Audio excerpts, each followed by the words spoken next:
99.1 FM, The Key, Noonan.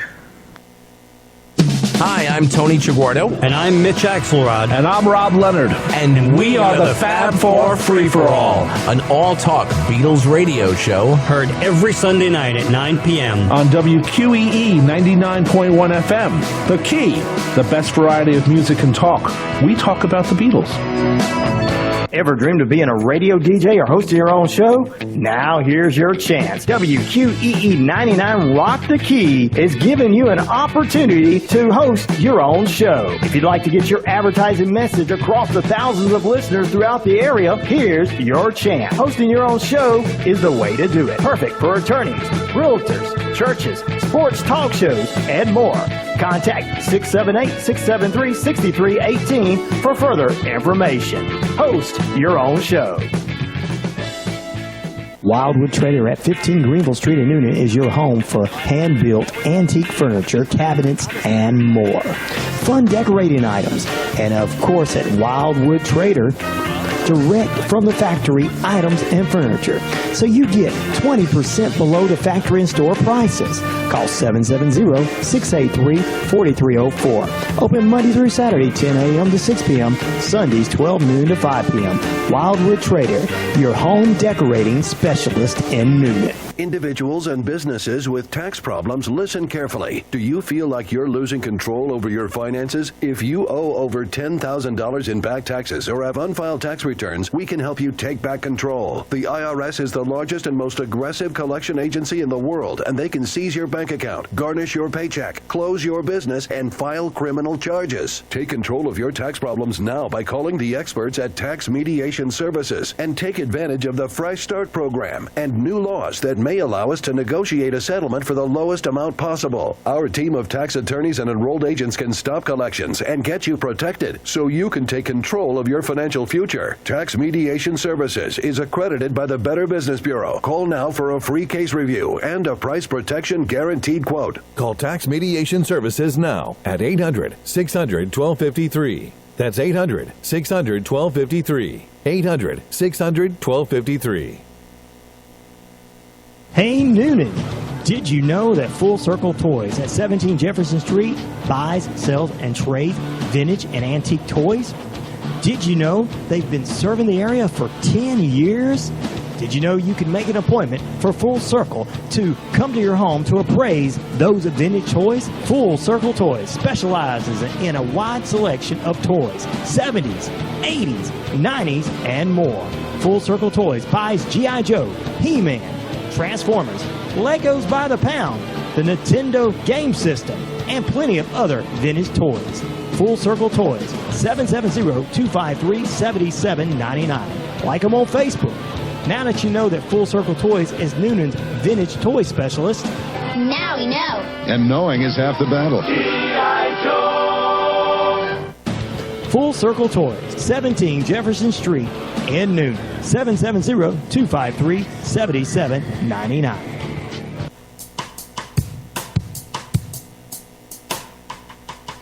Tune in every Tuesday morning from 10 a.m. to 11 a.m. for Faith Works with Pastor Jimmy Ellison.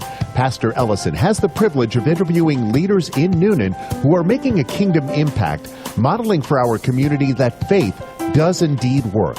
So don't miss an episode of Faith Works with Pastor Jimmy Ellison, Tuesday, 10 a.m. to 11 a.m., only on WQEE 99.1 FM, The Key. Hey, I'm Jimmy Ellison. I'm the pastor here at Noonan City Church. I want to thank you. You'll find as you walk through that we focus on three areas primarily. One is worship, small groups, and local missions. And our purpose is transforming lives for Jesus' sake, helping individuals experience that transformation. And we use these three areas, worship, small groups, and local missions, to help individuals experience that.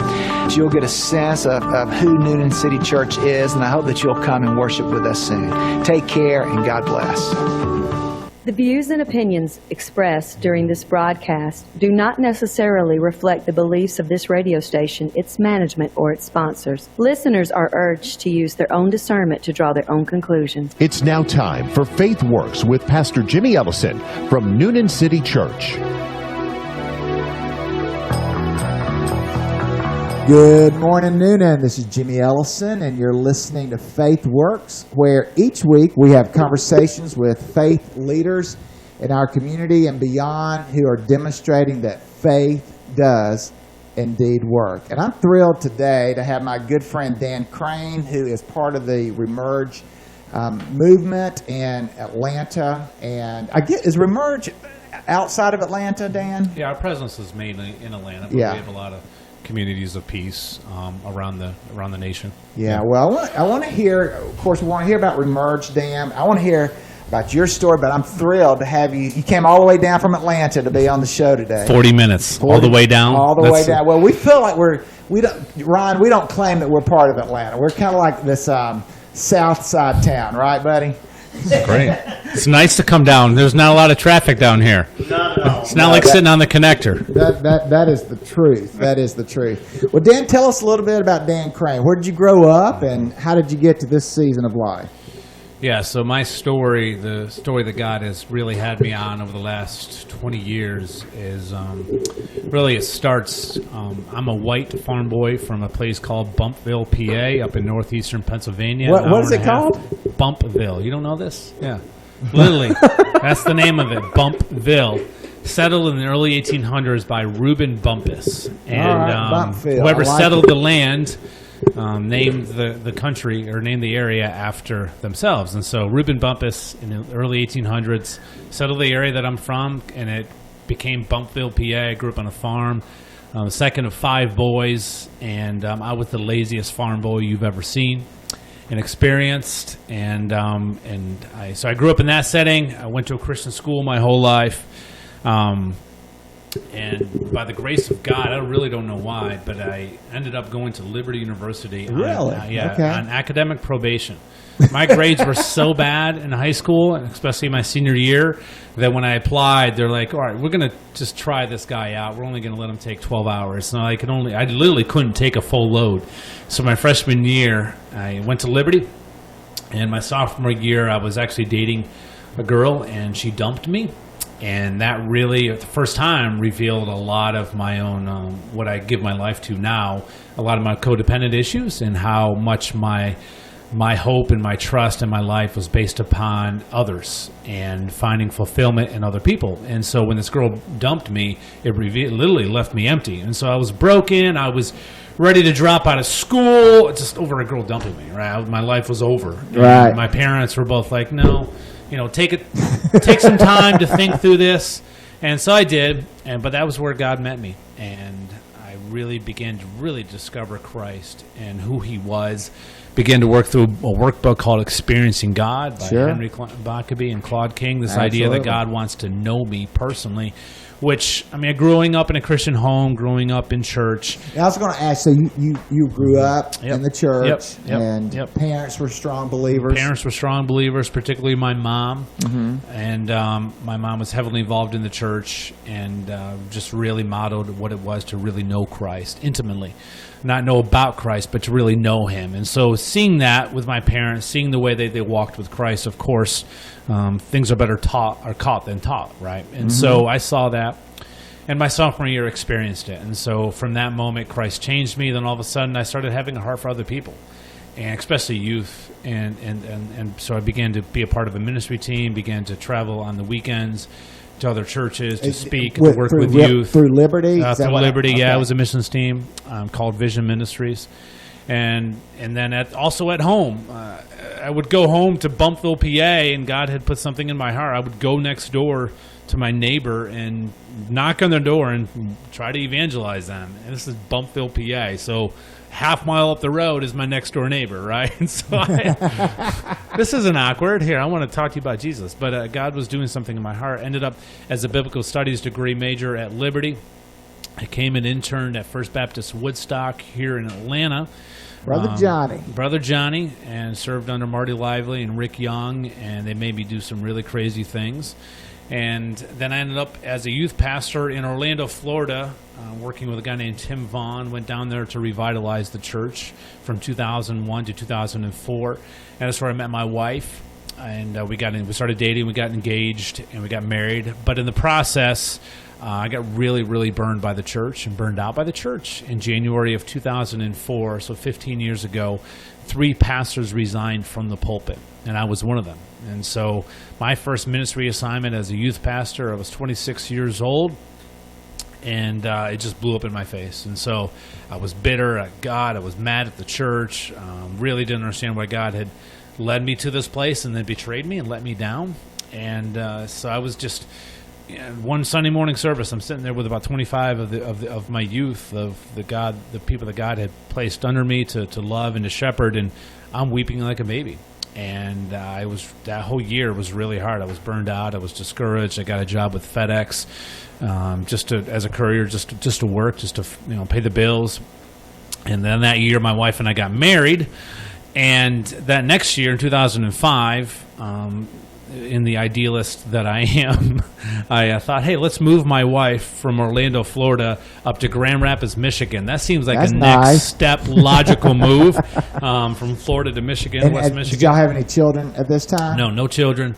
And so we moved up there to actually be part of a church, a large church, and a church that was really trying to do some really neat things and in their community. And so we moved up there. Another dark period, couldn't really find job, couldn't find traction. Adrian was working as a nurse. Again, if you ever go through any Michigan winters, they're dark, they're depressing, and so that first winter was bad. We were like, all right, what are we doing? Let's bounce, let's get out of here. This did not work at all, but again, God met us through some friends that said, hey, come stay at our house. At the time, I actually started to enroll in seminary. And then we started to get connected more and plugged in with the church. And this church, which was a large white church in the suburbs of Michigan, they were trying to align themselves with God of the oppressed theology, right? Okay. If you read the scriptures, it's clear God always sides on those on the margins. Of course, he has a heart for those that are in comfort, right? But he always seems to critique us, the ones that come from comfort and stability. Yeah. And God, read Luke's gospel, it's clearly written for those on the margins. And so they were trying to move their whole church. So what does it look like to move a church of 8,000 white people to God of the oppressed theology? And so one aspect that they had was they connected with the inner city of Grand Rapids, and they had a black pastor, Marvin Williams, come in and spoke 2 weeks, spoke on Isaiah 58 of loosing the chains of injustice. And Marvin spoke about what it was like to be a black man in America. And in the 2000s, he was called boy in a restaurant. He was just sitting there eating breakfast, and a white guy walks by him, older white man walks by him and says, what are you doing here, boy? Obviously, boy is a racial slur. Now, was this in Michigan? This is in Michigan, yeah. Racism's not just in the South. That's maybe alarming to people. So that just... Well, you hear, but that's one of the critiques of the North. Yeah, it's just, if I'm going to plug books, I'm going to throw the first book I'm going to throw out is Jamar Tisby's book, The Color of Compromise, written just early this year. I think you're reading it. No, I've read it and have processed it, and it was... we'll get to that book later. But, so at that point, I heard Marvin speak, and God was like, this is what you're going to give your life to. And so I had breakfast with Marvin afterwards and just peppered him with questions, and he gave me a lot of resources to begin to read. And at that time, I switched my degree to getting an MA of Intercultural Ministries, because I knew God was directing our hearts towards cross-cultural, racial, economic ministry. Began to intern in inner city Grand Rapids with United in Christ Ministries, began to spend time in the Black Hills neighborhood just learning. And then in 2008, part of my journey was a white couple that had moved into a black neighborhood up in Michigan. And those friends of mine discovered, began to reveal the fact that Grand Rapids, Michigan has a Division Avenue, right? What was that created for? Division Avenue obviously was a racially segregated city. And so, but my friends moved into this neighborhood, not to save anybody, but to be neighbors, right? To learn, to live out what the world has divided us, right? Yeah. Christ, in his great mercy, calls us to reconcile all things. And so through that, I got introduced to Christian Community Development Association, which is CCDA. Let me interrupt. Had you already, because clearly God has you on a mission. Yeah. And had you already discovered that mission at this point, or are you in the process of, or both and? Continue both and. So, right? I'm so, just so following did it start in us. Florida? Did it start in Florida? No, it didn't start in Florida. Okay. I was in Florida. I just was really living in a white culture. Yeah. Be the Bridge does a great job. Again, another plug for a great curriculum out there called Be the Bridge. They do a good job of unpacking what whiteness is, right? I was still living in a white culture. Yeah. But up in Grand Michigan is where I began to really I'm more and more comparing this whole thing to The Matrix, right? We know the movie The Matrix. The church has been referencing it for 20 years. Once you are born out of the Matrix, you see things differently. And so once you begin to have people of color in your life, begin to read these different resources, your eyes open to a whole new world, a whole new reality. And so in 2008, we came and actually interned with FCS Urban Ministries, which is Bob Lupton's ministry. Absolutely. Been doing community development for 30 years. The Godfather. Godfather. And we lived in the neighborhood and for a month and just fell in love with being and we were minorities in this context, and just the whole idea of living into this stuff, and not as heroes. Like we're there to be, we're there to learn, we're there to give as much as we receive. Did you come to Atlanta because of Bob? Somewhat, yeah. There was also a small church in the community that as well. I'm a big church person. I'm very church centric. Yeah. I believe God works through the church, and so yeah, we came and interned there for a month and went back to Michigan to graduate. And they said, "Hey, we want you to come and work at the church." I was an assistant pastor focused on discipleship. And I said, "That's great. My heart's for this. How much are you going to pay?" And they're like, "Well, for this work, you got to go raise your own funds. There ain't no money to pay." And that reveals an institutional problem there, right? Like a lot of these nonprofits don't have, especially in these low income communities, don't have the funds that we take for granted. And so I said no thanks. And so we actually moved back to Orlando and graduated with my degree. Tried to find a job that was, especially with churches and ministries in Orlando, that was doing racial reconciliation work. Couldn't find anything. Churches just weren't tracking in that down in Orlando. But by the grace of God, I met a guy named Phil Hissam that had just graduated from Reformed Theological Seminary in Orlando. And while he was at RTS, he did a research project, basically assessing what churches and ministries were doing to help those on the margins. And everything that the churches were doing was actually hurting people rather than helping. And we're building dependent relationships where you continue to give handouts to people. People become dependent, right? And between the giver and the receiver, and then self-sufficiency. This whole idea of, hey, you're on the margins, you're living where you live because of your lack of effort, right? Yeah. Pull yourselves up by your bootstraps. Well, a lot of people don't have bootstraps, right? And there was in Orlando, it's known as the City Beautiful. But one of the reasons they started is because of Yvette Bright, actually, who was Bill Bright's wife, this founder of Campus Crusade. Orlando fell at the bottom as far as major cities on the well-being index. And she's like, what is going on with our city? Why is it not well? And so she did a 40-day fast, actually, praying to God. And through that connection to RTS, for 3 years, Phil and this team led this project, and that was the start of the Polis project, which Polis is the Greek word for city. And so they discovered these underbellies, right, in the city of Orlando. That was really, a lot of it was based on racist structures. Out of RTS, yep, really came out of RTS, Wow. and which Reformed theology.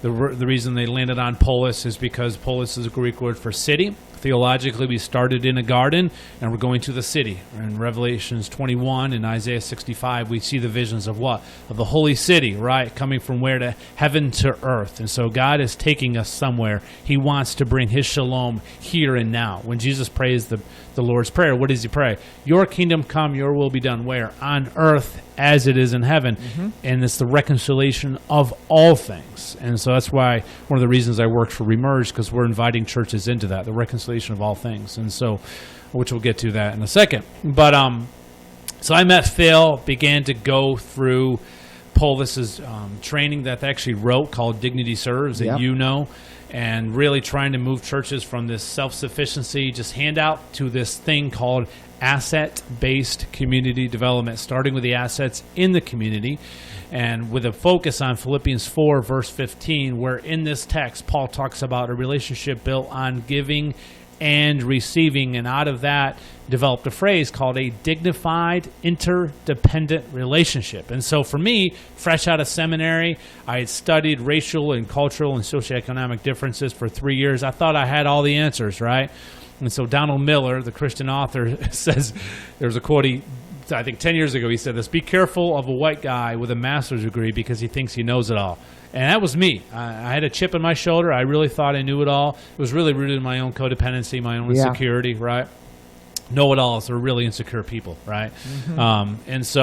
And then I went through Dignity Serves, and this whole concept of giving and receiving revealed my own narcissism, revealed the way that God was going to heal me. And so that next year, I was serving with Compassion Corner in downtown Orlando, and some close friends of mine were running this, Don Neff and Pat Robertson, and love those ladies. And basically their whole motto was, we build community with those on the margins, right? We're not just interested in giving handouts to people that are living on the streets, not the homeless, right? They're actually people. They're created in the image of God. And so began to do a Bible study there with them. And after one Bible study, I sat with somebody that was living on the streets, and I looked him in the eye and said, "Hey, could you pray for me?" And so that mutuality, that giving and the receiving, my need was met and his dignity was honored, right? Yeah. John Perkins, the founder of CCDA, is big on saying, you don't give people dignity, you affirm it. Giving seems superiority, right? No, you just affirm. Everyone's created in the image of God. You don't give somebody what they already have. You just honor. That's good. I like that. Well, it's John Perkins, CCDA, Christian Community. I mean, he was actually at one race this past weekend at Ebenezer.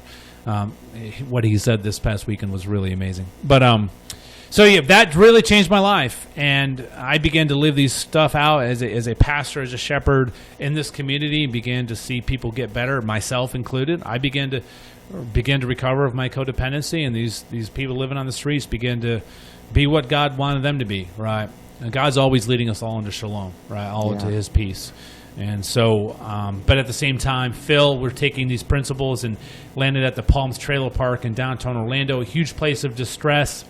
If you know Orlando, in between I-4 and 408, there's about a 2-mile strip called the Trail. Huge place of distress. Palms Trailer Park sits right in the middle. About 90 trailers. When Polis first got there, there was open sewage. There was just a violent crime, sex trafficking, all that stuff was going on. And Polis took a different approach with the neighbors. Began to listen. Began to build a dignified, interdependent relationship with the neighbors there. And they had built up so much resistance toward the church that when I began to spend time there, one of the first reactions by a woman there, she says, "Are you from the church?"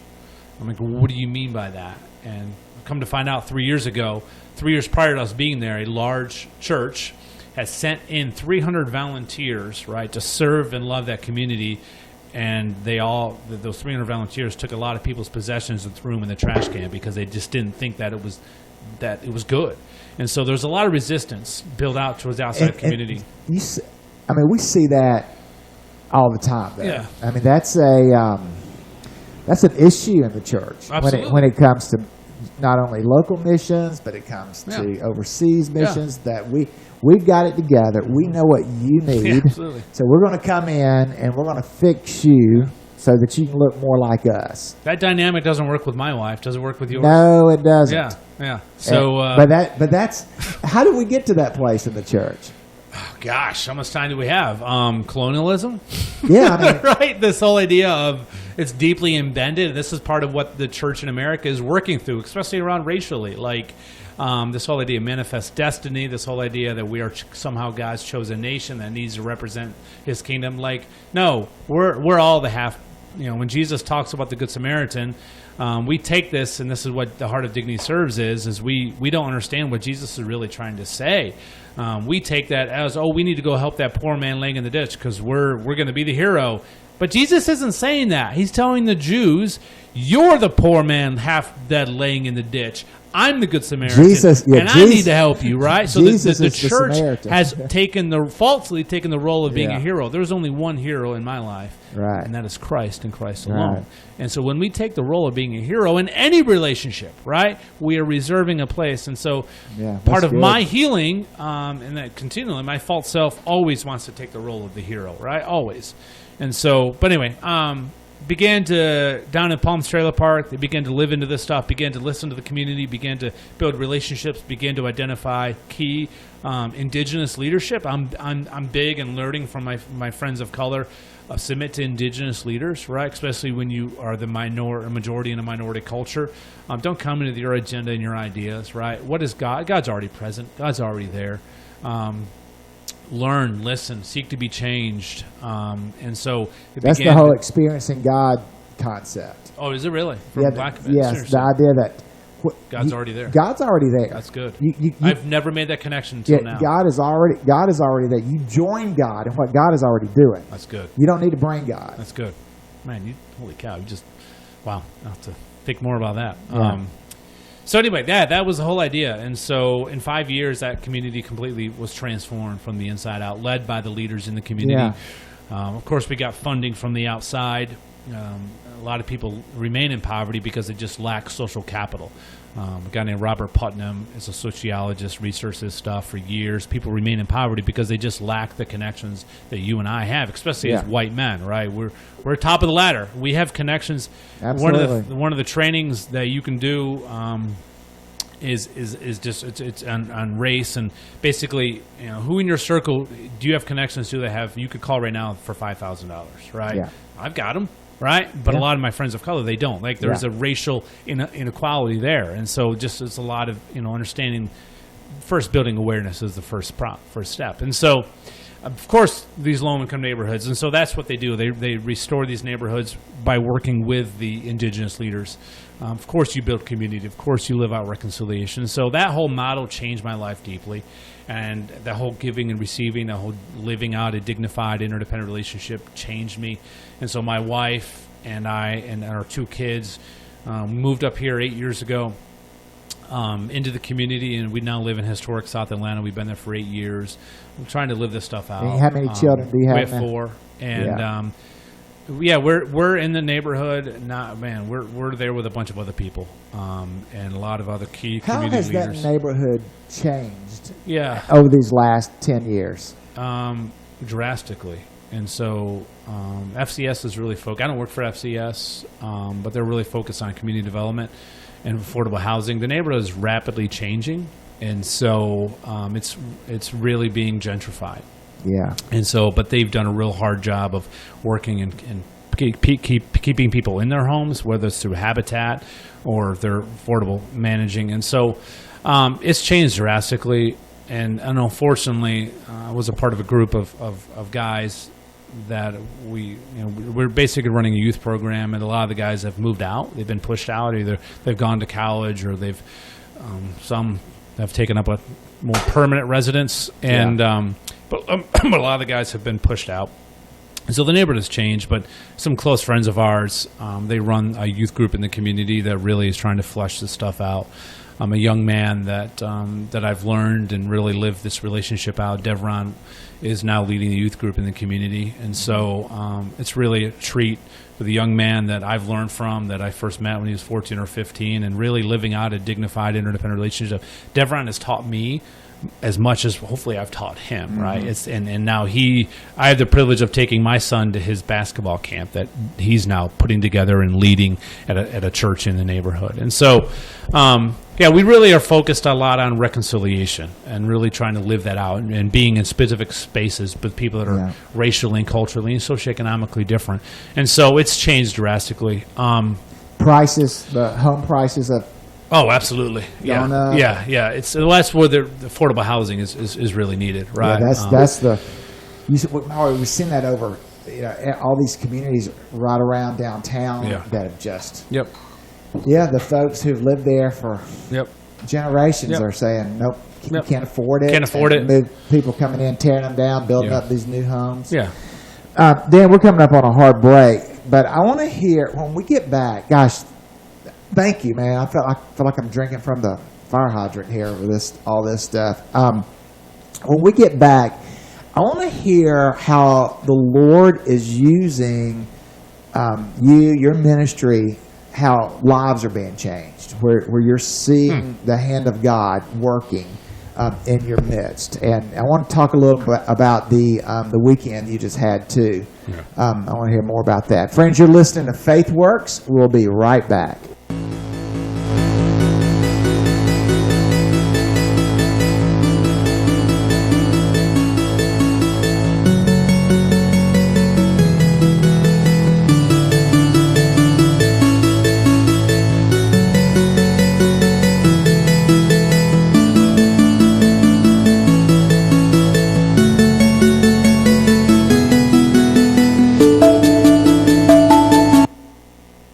You've been around long enough to know good stuff when you hear it. That's why you're here now. Classic Hits, WQEE 99.1 FM, The Key.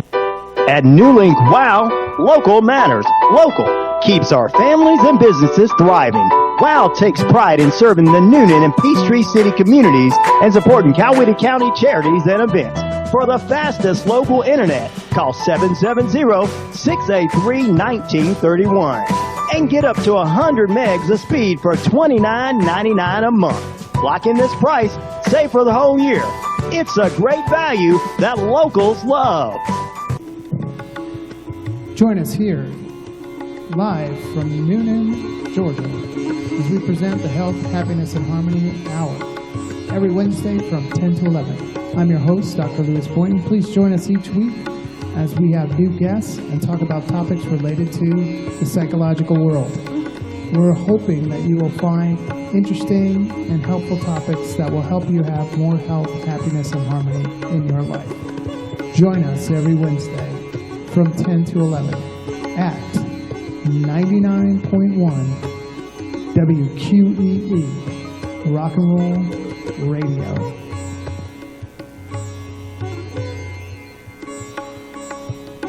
Ever dreamed of being a radio DJ or hosting your own show? Now here's your chance. WQEE 99 Rock the Key is giving you an opportunity to host your own show. If you'd like to get your advertising message across the thousands of listeners throughout the area, here's your chance. Hosting your own show is the way to do it. Perfect for attorneys, realtors, churches, sports talk shows, and more. Contact 678-673-6318 for further information. Host your own show. Join us every Saturday night at 6 on WQEE for Freudian Slip, an hour of Pink Floyd.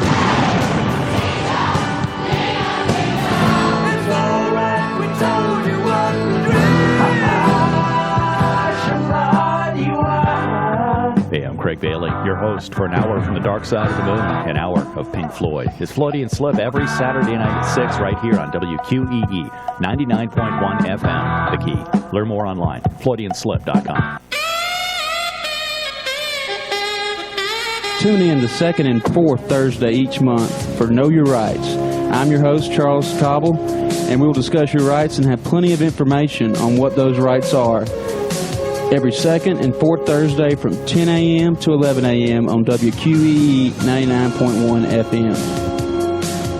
Hey, I'm Jimmy Ellison. I'm the pastor here at Newnan City Church. I want to thank you. You'll find as you walk through that we focus on three areas primarily. One is worship, small groups, and local missions. And our purpose is transforming lives for Jesus' sake, helping individuals experience that transformation. And we use these three areas, worship, small groups, and local missions, to help individuals experience that.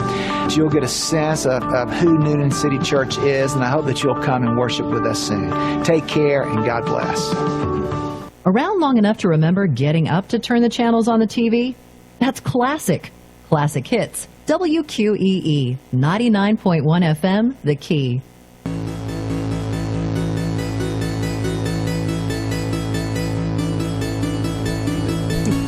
Welcome back to we're over here laughing over here, Dan. We're at Faith Works. This is Jimmy Ellison, and We love you, Edwin Turnipseed. yeah, we're talking about our good buddy Edwin Turnipseed. The man is anointed. He is an amazing guy. So Dan, listen, I want to hear. Man, we only have about 20, really quality, about 20 minutes, 22 minutes before we wrap up. So I want to hear some life change stories. So tell us how God's moving. I also want to hear about this Be the Bridge curriculum that you brought up earlier. And I want to hear about the weekend that we just got off.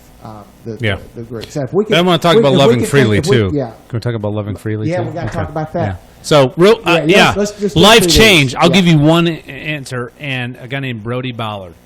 I think Brody is an older white man, probably your age, that has done well for himself. And last year we went through Be the Bridge, actually, and he got it. And what he got was the depth of the issue of racism. And I think that's when it's seeing success. What's a win for me personally, as far as what God? It's entering into the depths, right, of sin, right? But also not only sin, but the sin of our own culture, but the sin of our own lives, right? Yeah. And so this idea of what is God is doing under the underbelly of our lives. And so what win for me is someone like Brody who gets it, who sees. So Brody did a presentation where part of the things in Be the Bridge is you were entered into a season of lament. And when an exercise we did by a guy, Corrigan Brown, which is a close friend of mine, him and I co-led Be the Bridge together. Shout out to Corrigan. If you are on Facebook, follow Corrigan Brown. Every time I read something, it blows my mind. But he kind of felt that the dynamics of our group was us as white men weren't fully getting the reality of sin and racism, and so he challenged us to pick one particular racial atrocity and go into it, describe it in detail. And so Brody actually picked the 1916 lynching of Jesse Washington in Waco, Texas, where a white mob of thousands of people stood around and celebrated the lynching of this African-American man in Waco, Texas in 1916. And one of the things that Brody took from this is, and this is what he said, he's like, I am that man. And that's the whole thing about Be the Bridge, is inviting, especially majority white culture. This is part of our DNA. This is part of our story. We can't divorce that, right? Of course, the reaction, well, that's not us. That's true. You didn't do that. But our culture, our heritage do this. That's part of the color compromise. Exactly. I mean, that's the concept of his book. Yeah. So Chris Lair, who is a guy up in Philly, a white dude, he now lives in Indiana, I think. He did a great presentation back at the CCDA conference that I went and learned from on what can white people do about racism. And he compared racism to pollution, right? He said, did anybody here in this room cause pollution? No. Have we inherited it? Yes. Did you and I, Jim, do any of that stuff in the past? No. But have we inherited a system? Yes. And so this whole, and actually just yesterday working on a blog of, there's a Netflix that just came out called How They See Us, right? The story about the Central Park Five, right? The great Netflix thing. It's 4 episodes on these accusations of 5 young African-American men who were accused of molesting and sexually molesting a white woman, and I don't know how many years they spent locked up, but the charges were dropped. It was and so you got this argument. But whenever I share within white spaces about the reality, a lot of reaction I get is, well, that's not us. That's true. So how one side, the black church, is saying, watch these films. This is the reality of what it's like to live in this culture, especially this past weekend, right? Like, what happened with this ties to white nationalism and white supremacy, right? And so you've got this one party that's saying, will you please just watch this stuff, read this. This is what it's like. This is reality for us. I don't know if Deborah, actually, Pastor Deborah posted on Facebook that she couldn't even watch this Netflix because of what it triggers with, and I'm not going to put her stuff out, but like, and then you've got another tribe in the white church that's saying, well, that's not us. Okay, so let's work through that, right? And so this is where, again, Be the Bridge, Latasha Morrison, anything that she's writing and saying and speaking, she really has a heart for the white church to get this stuff. So 5 years ago, she actually wrote a curriculum called Be the Bridge with 3 stages: awareness, acknowledgement, and lament. Awareness that there's actually an issue. Acknowledgement, right? Like, what does it mean for us to acknowledge? Where do we are part of the story? And lament. Let's enter into a season of lament. Let's face this stuff. What's wrong with lament? All right? There's a whole book in the Bible dedicated to lament called Lamentations. And then you get through confession, forgiveness, and then the last 3 stages are reparations, are continuing the discipleship, and just this whole idea of continuing this. And so that Be the Bridge, Latasha Morrison, they're on Facebook. It's a curriculum. Couldn't recommend it more. But also this past weekend, I was a part of a group called the One Race Movement, which Josh Clemens, a phenomenal leader, and also leads it with a guy named Hazen Stavens, and started out of IHOP, and also Bishop Garland Hunt. Just really about 4 or 5 years ago started recognizing that the church has major issues. We've never dealt with this race issue in the church, and so they began to have these regional prayer gatherings, these worship gatherings, and then last year at Stone Mountain they did a worship service for 22,000 Christians showed up to really repent of the sin of racism that in, I think it was 1915 the KKK had a reignition of the KKK by burning a cross at the top of Stone Mountain. And those monuments, right, whatever you want to say, I mean, we got into a little bit before, but like a lot of white people don't understand why those Confederate monuments were placed. Why are there 3 Confederate generals on Stone Mountain? It's because of Jim Crow laws. They did it for superiority. They did it as demonic powers to say, we hold the power here. And so, I mean, I have close friends of color that they still, to this day, they don't want to go to Stone Mountain, right? Because what happens, you see these things, it triggers stuff, right? And so, anyway, they did this thing at worship. The whole idea was to really galvanize the church, to repent of this, to worship and pray. So the whole day we spent that time. One of the best moments was John Perkins, who's 89 now, African-American pastor, community leader, was the developer of the CCDA, Christian Community Development Association, has given his life to this thing. And if you read Perkins' books over the last 5 years, he knows his time is ending.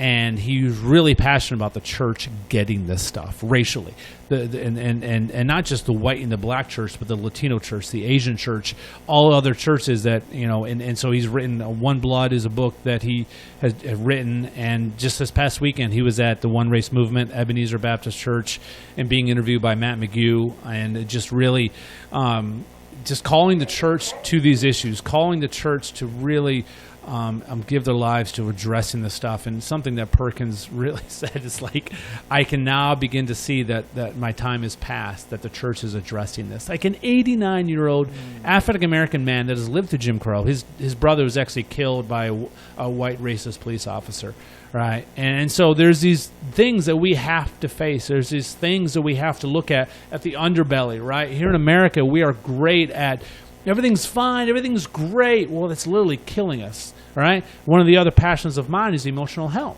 right? Like I burned out 5 years ago. And I burned out because of huge issues in my past, of family of origin issues. There was this underbelly stuff going on in me. I was overcommitting. And so 2 years ago, I did a presentation for Desire Street Ministries and on the importance of emotional health in this work of reconciliation and justice. And now that work is called Loving Freely, just really coming to a place of peace in our own lives so we can love others well, right? A close friend of mine, Sebastian Holly, shout out to Pastor Sebastian Holly, a pastor up in Cartersville at Unity Worship.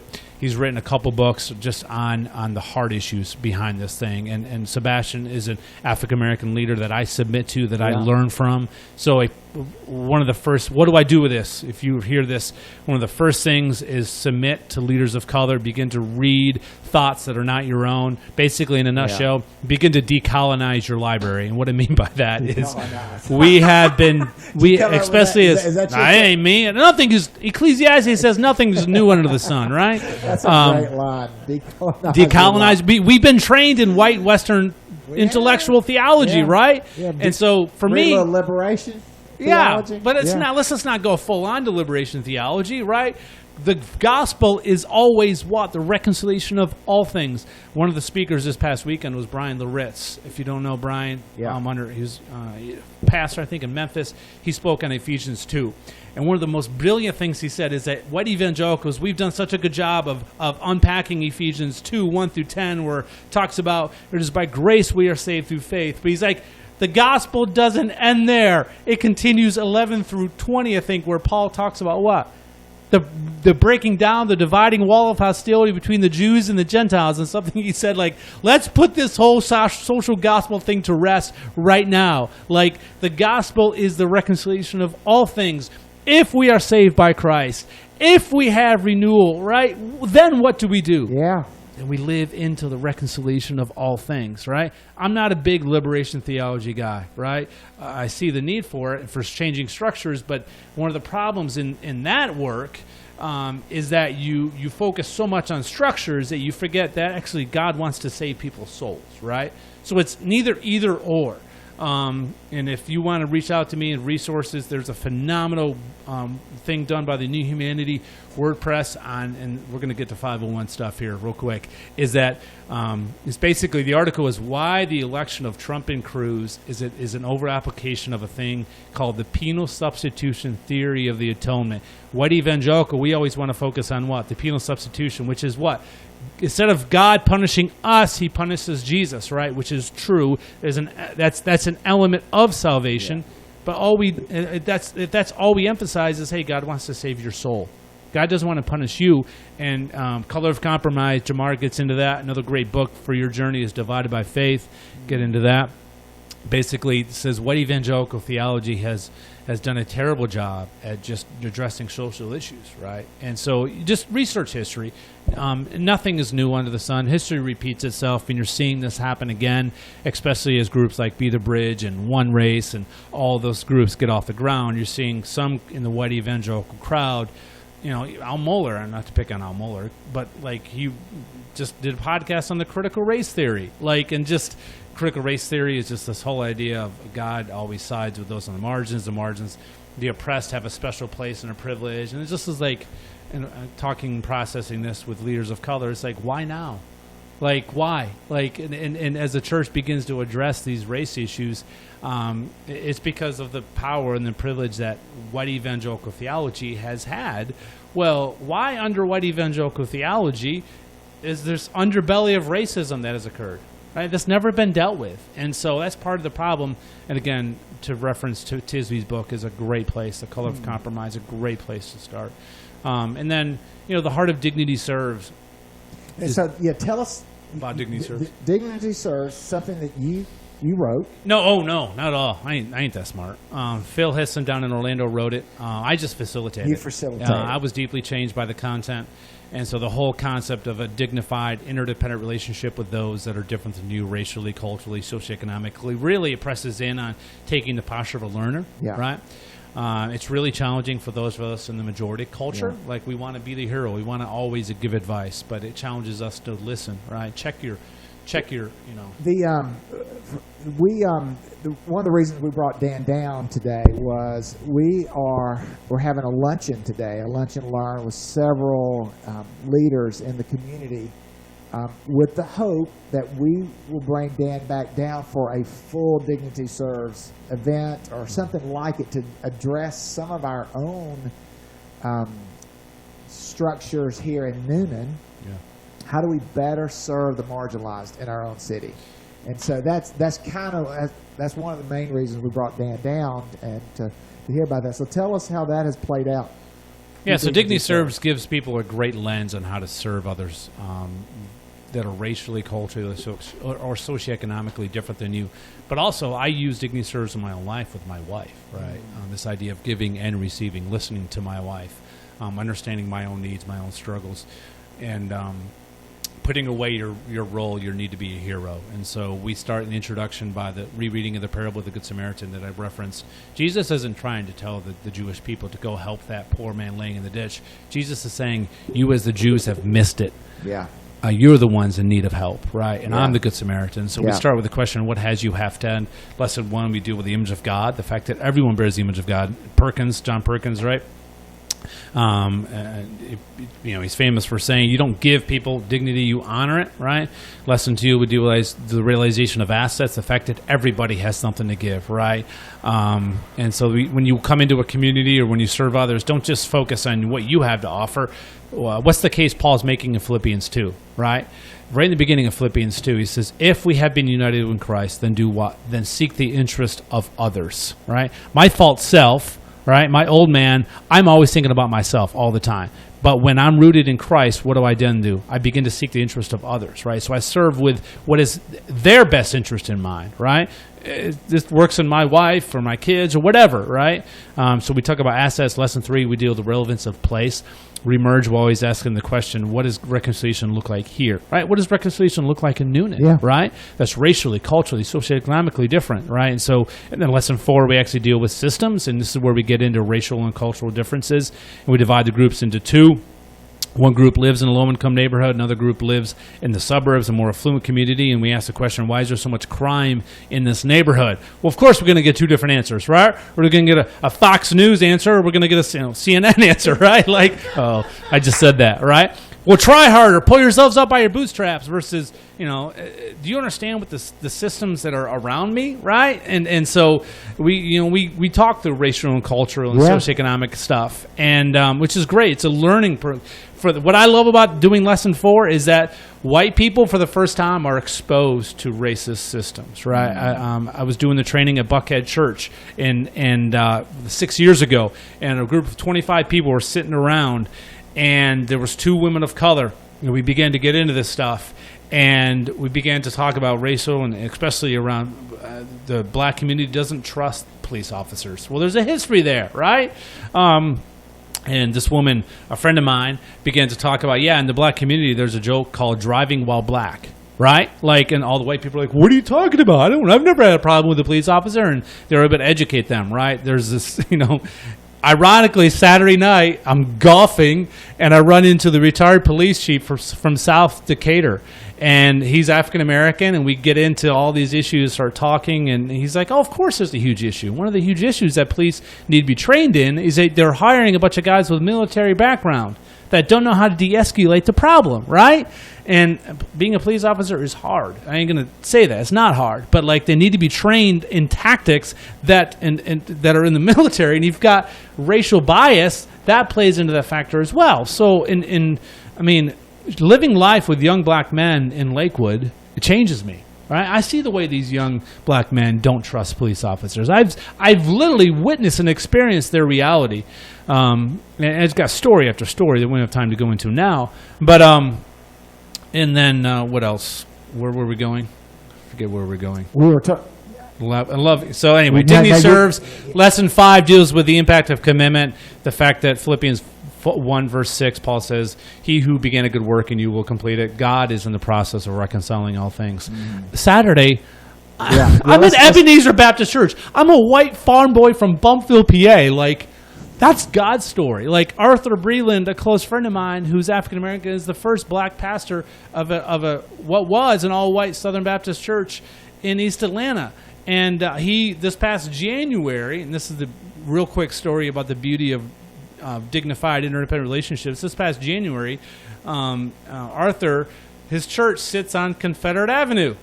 First black pastor at a white, or not white anymore, but like on Confederate Avenue. Well, of course he wants to change this system. So we began to work with the neighborhood and the city. The neighborhood was already beginning to give voice to this. So they changed it to United Avenue. Right. And Saturday, this past January, in a Saturday 1 race, and working with Arthur's church, did a march. And 300 people showed up to do this march, and we walked down United Avenue about a mile, worshiping and praying and uniting the church. And that Sunday, before that Saturday, Arthur invited me to go to different churches and share about the march. And so I'm like, of course, I want to support you. And so we hopped in his car Sunday morning at 9 at his church, and Arthur's more of a Pentecostal charismatic, so he's got the worship music going. He's already in the spirit, right? And I said, all right, Arthur, what do you want of me? What do you expect of me? What do you envision this day? A very white answer and white question. And Arthur looks at me. He says, Dan, your whiteness is kicking in already. He's like, let's just flow like, let's just flow like jazz music. Let's just let you can actually let the Holy Spirit do some work here. And so that's the beauty of cross-cultural and racial relationships. And something that, again, to reference Pastor Sebastian Howley's work, he's all about what is your truth? What is the truth that God has put in you to speak to others? And I'm like, holy cow. Well, and I finally, on the way down here, the Spirit began to speak to me that this whole idea of living out a dignified, interdependent relationship is you are inviting people's truth to speak into yours, right? Somebody that's living on the margins, somebody that's homeless, right? Mm-hmm. 2.5 years ago, my mom passed away. And one of the guys that God ministered to me the most was a guy named Larry who was living on the streets. He was homeless. And I went and saw him when our mom first went into the hospital. I went and saw him and asked for his help. And Larry, because of the truth that God has placed in him, he's very compassionate, loves others. Larry struggles. He's got his issues. You've got your issues. I got mine. Absolutely. Right? But Larry has been known that he will literally give his last dollar to some of his friends who are more needy than him. So I'm like, hold on, let me think through this dynamic. You are homeless, and you are now giving your last few cents to somebody that's more needy than you. Larry's got a compassionate heart. That's his truth. And so in that moment, I needed to go receive Larry's truth, right? Certainly, do we want Larry to stop being homeless? Of course, yeah. Larry's actually now home now and living back with his family in Nebraska. Yeah. Got connected to a ministry that helped people get back reunited to their family. But I didn't do that work. He did that work, right? The whole idea of working with people on the margins is you remove obstacles for people, right? You're not the hero, but remove obstacles. And so if people want to step into that, they can step into that. Yeah. And so anyway, in lesson 6, the last lesson in Dignity Serves is that people are more important than change, right? What happens if we love people, we don't change? Well, does God love us more than change? Of course. I don't know about you, but this morning I was pretty rebellious against God, right? I don't like to sit with God. And then at the end of Dignity Serves, it says this, that most people who go through Dignity Serves struggle with codependence in some measure. Codependence is a false belief that happiness in your life depends on certain changes in someone else's. And so because of that, out of Dignity Serves, it developed Loving Freely, right? This whole idea of working through what God is doing in us.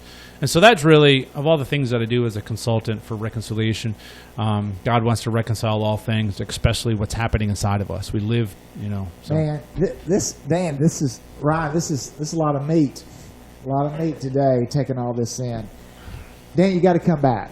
I'd love to. You got to come back, and we got to. I've got so many questions that we don't have time to. But I need to bring some of my friends with me. Yeah, it's good that 2 white guys can sit here and talk about this. Come on. Let's get Pastor Deborah in here. And we'll hash it up. You know what? Well, that could be a good show, Ryan. Let's think about that. Bringing Deborah Harris in here and doing having a conversation around racism and. Could we get Pastor Sebastian down here too? Yeah, if you can get him down, that'd Maybe be good. Josh too. That'd be great. Well, friends, it has been a great show. I hope that you will tune in next week as we have another conversation with a faith leader demonstrating that faith does indeed work. Have a great week. Make way. The new music food truck is backing in. Powered by Ion Indie Magazine. It's now time.